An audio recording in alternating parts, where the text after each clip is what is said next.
Welcome to the Principal Podcast, where we talk about how the best professional services firms grow.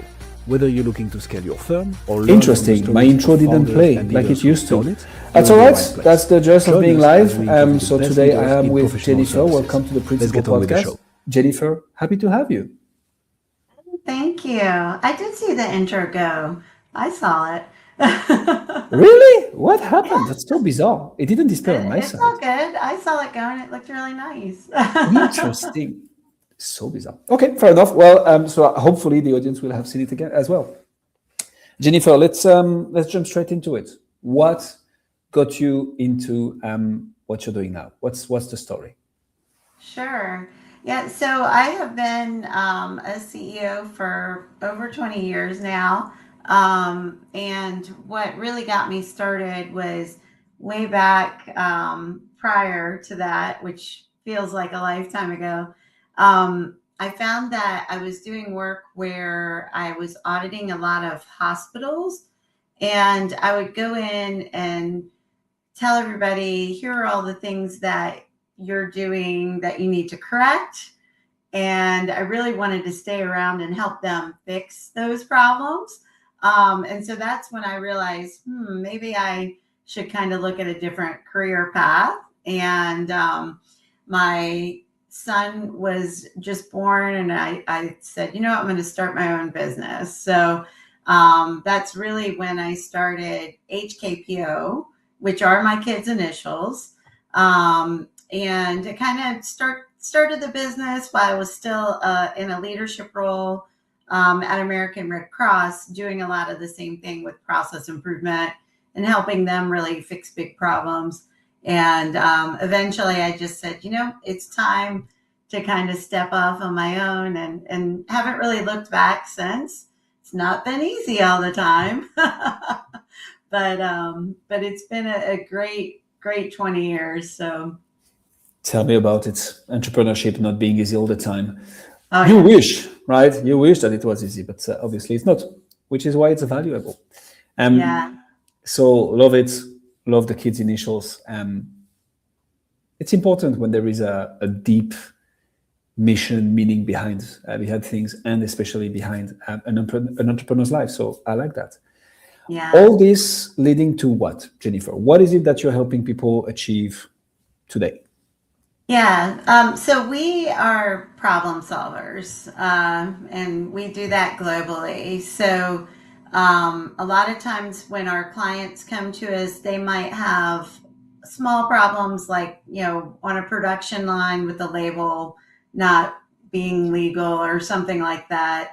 Or they may have all of a sudden grown their business tremendously, which is a good problem, and they need to figure out how to continue, at that rate. It could also just be something with culture that needs to be fixed too. So there's a lot of different scenarios where we come in with our clients to help them solve problems. So, I like that. And obviously I want to know more. So what type of problem specifically, Jennifer? Like what is, and if there are multiple, right? What is the typical problem that you come in to solve first? What does that lead to typically? Like what problems are we talking about here? Yeah. So I wish I could say there's a typical problem, but literally we deal with a gamut of problems. But we utilize the Lean Six Sigma methodology to solve problems. So a lot of times, the big requirement is you don't know the answer, right? So when we come in, it typically is where our clients are just like, yeah, we don't know how to fix this. We really need to do some true problem solving. Or they're looking to learn how to problem solve themselves.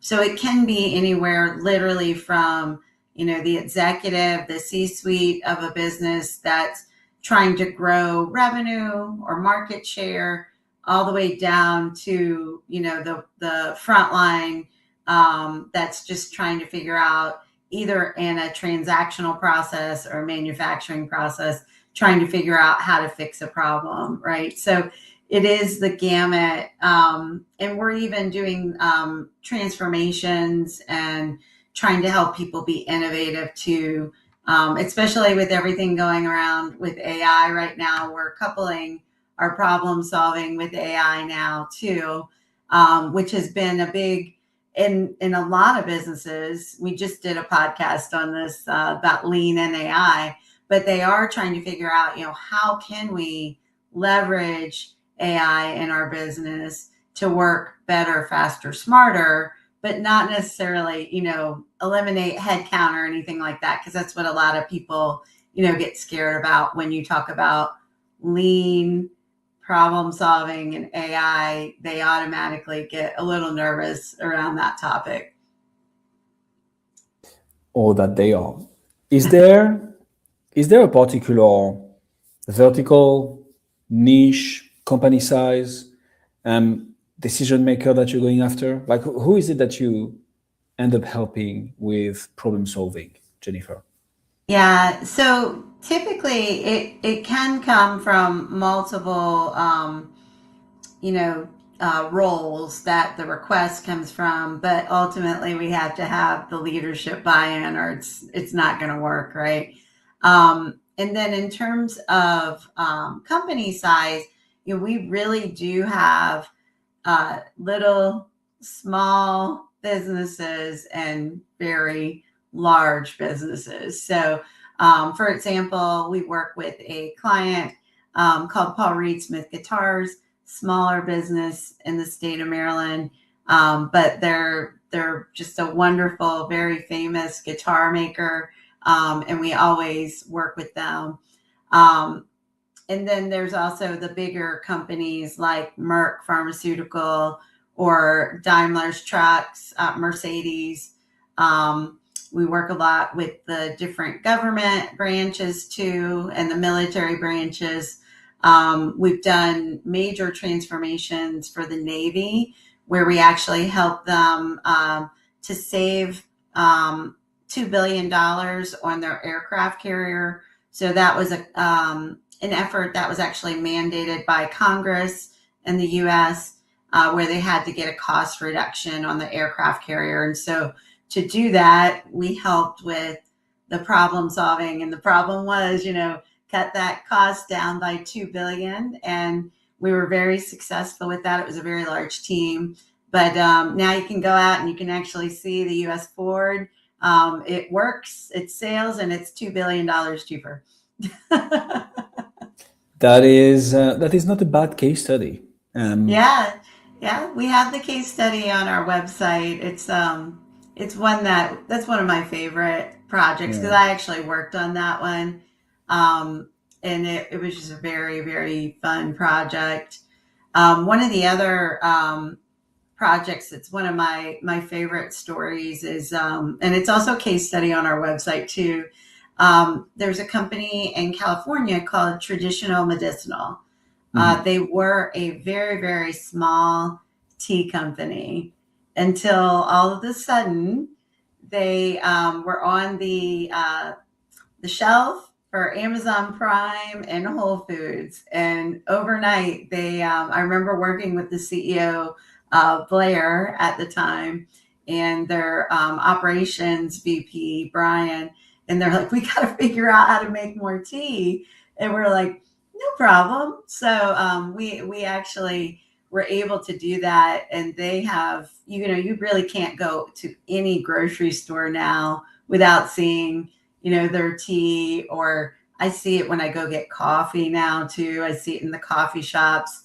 It's everywhere. And they have just exploded as a business, which is, great stories when you can kind of say, yeah, let's get that tea. My co-founder is an engineer. He was working at Procter & Gamble before we decided to launch this together. And I will never know, because I was always a consultant. So I will never know the satisfaction of seeing something that you worked on being on the shelves of a retail store, of a coffee shop, whatsoever. But so he worked for Procter & Gamble. And I could see in his eyes when he saw a product that he helped manufacture or optimize the production chain of. I can imagine, Jennifer, how satisfying that might be. Yeah, there's another one I'll tell you about, and then I know you have other questions, but we also do a lot of work in the wine industry, which is very fun. And one of the things that we were able to do is help them get, small products to high volume again. So if you're familiar with like Barefoot Wines or New Amsterdam vodka, those at one point in time were very small, but now they're everywhere. And NFL sponsors too. So Here we go. They must be doing one or two things right. yeah, exactly. So thinking about US Navy, the big like fast moving consumer goods wine companies that you work with, I mean, those are very different type of industries, right? So what has worked for you, Jennifer, to brand, markets, get in front of the right decision maker? Like what has worked for you marketing wise to attract the project where you can help people sell 2 billion? Yeah. Can you tell us? Oh my God, can you tell us more about this? Absolutely. So, I have tried every marketing path that you can think of, using all the CRMs, HubSpot, all the campaign ads, all of that. But in the end, I truly, truly feel that it's all about relationships. So a lot of times we have our clients for very long periods of time.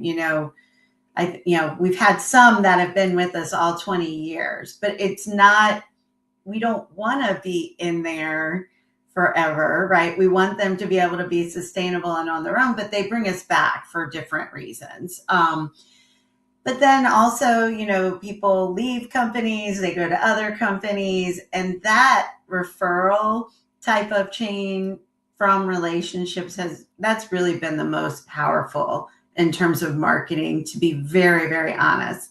And I always, I talk to a lot of our interns about, it's so critical to build good, strong relationships and to network and never burn a bridge, because you just never know when you're going to need that person or you're going to see them again at that next client site or, company they go to. So for me, as I think back and I look at all of our long-term clients over the past 20 years, it really and truly has boiled down to those relationships and forming the bonds, that you're really trusted to come in, because we don't come in and not look at everything. We look under the hood, we look at all the data.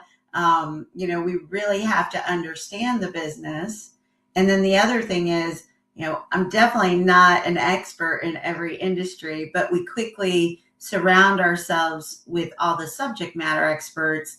And we end up learning a lot of these industries very quickly, because you almost get immersed in them, right? But two big things there: relationships are so key, and then not having to always be the subject matter expert. Surround yourself with the people inside that business that know it better than anybody else. Love that. I mean, at the end of the day, what's going to matter is relationships, right? At this stage, it's relationships, sure. It's trust, and it's of course a little sprinkle of authority to show that you can do what you say you can do. And case studies like the ones we just covered are pretty good proof of this. So actually, one small question before this. Who do you need to get into a room with, Jennifer, to get a project rolling? Like, I guess you're not going to talk to the 4 or 3 stars general. I don't remember how many stars there are in the generals in the US. But so who do you talk to, and who do you need to get into a room with to move forward with a problem-solving project? Who do you talk to? Yeah. Well, so actually, I did talk to a 3-star general at the Air Force, but totally different project and different, totally different topic there. But I do a lot of work with transitioning service members as well when they retire. Whole different podcast we can talk about. But who do I need to get in front of? So there are a couple of answers for that. No surprise. So we offer a couple of things. The consulting work where we go in and we do those big projects, right? Like what we talked about with the Navy, that requires a large team and, project management skills, program management skills. For that particular one, we worked with the point of contact for that ship. So they basically have very specific point of contacts, and we worked with the captain as well.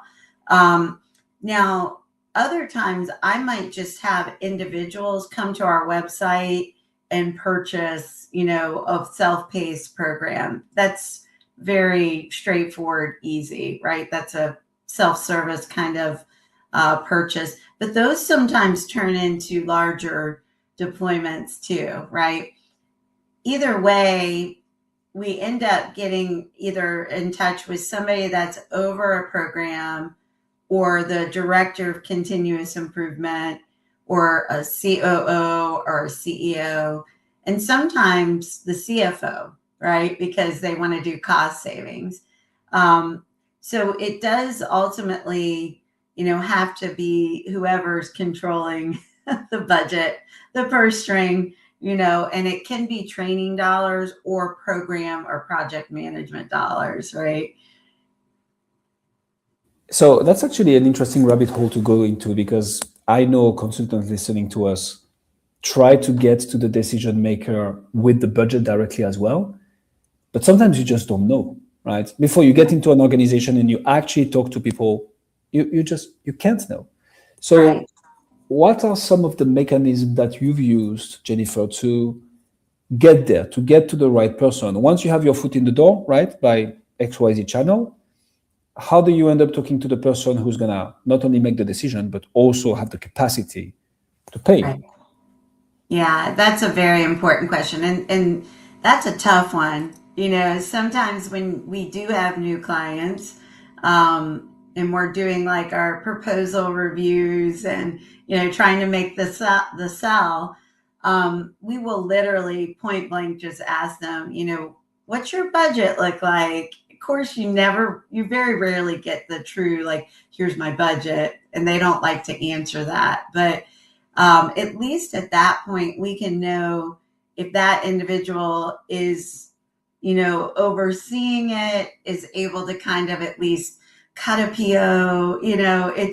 It gets really tricky if you're talking to somebody that just has no insight into that. And so at that point, we might say, could we maybe add X, Y, and Z to the conversation, just so that we're not, causing some wasted effort on anybody's part. Now, for me, never wasted effort to talk to a potential new client, but for them, if they can't make the actual decision to move forward, then we've got to get the right players on a meeting, right? No, agree with that. And that's the perfect transition. So how do you move from this influence, authority, relationships, Jennifer, to a conversation, a sales conversation, an SOW, letter of engagement with rock and roll? What sales motion looks like on your side?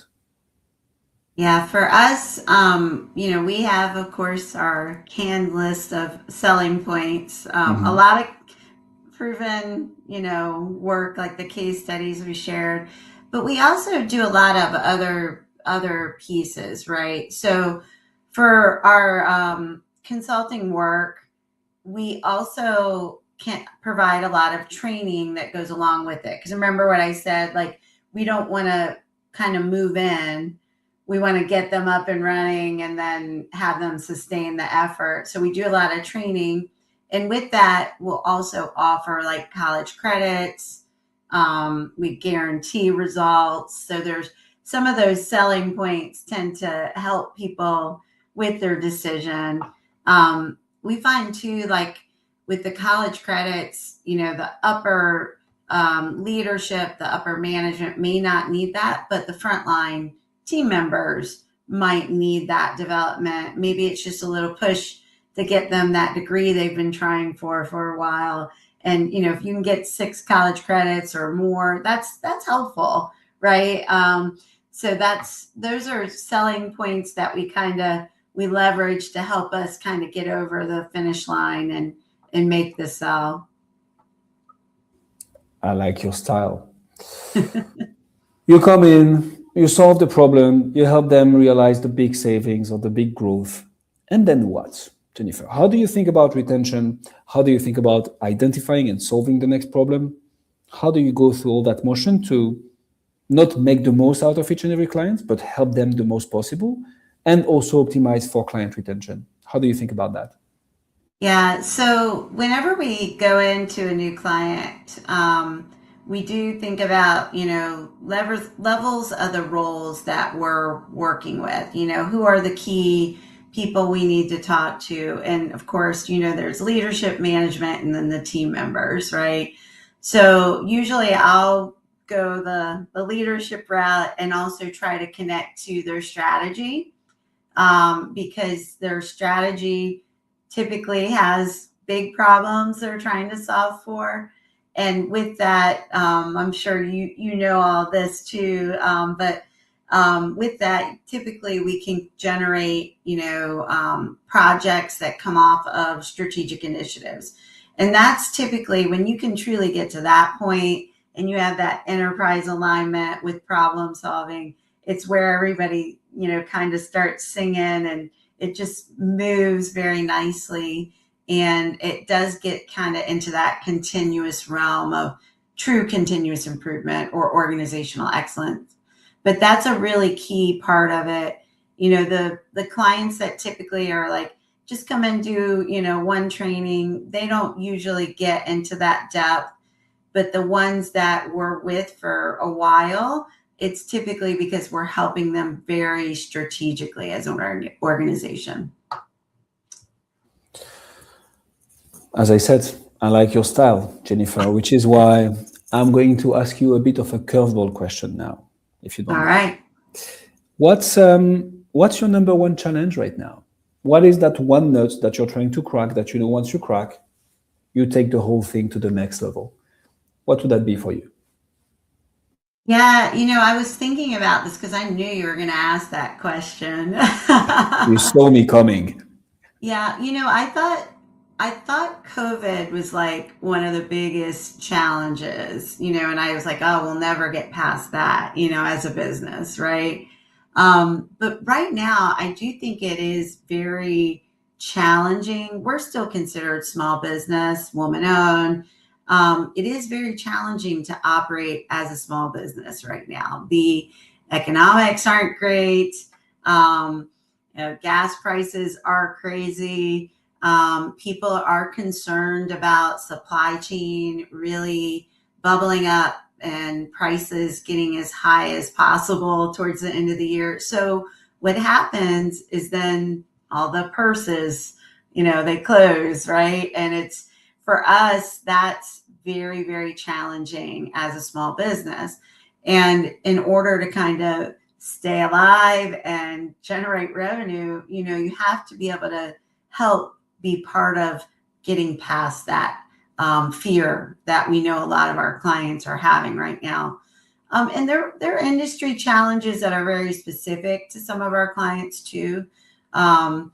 You know, and those are things that we have to help them with too, is looking at, you know, how do you increase other market share that maybe you haven't thought about in the past. But those are the two biggest challenges right now. I think just the economic climate.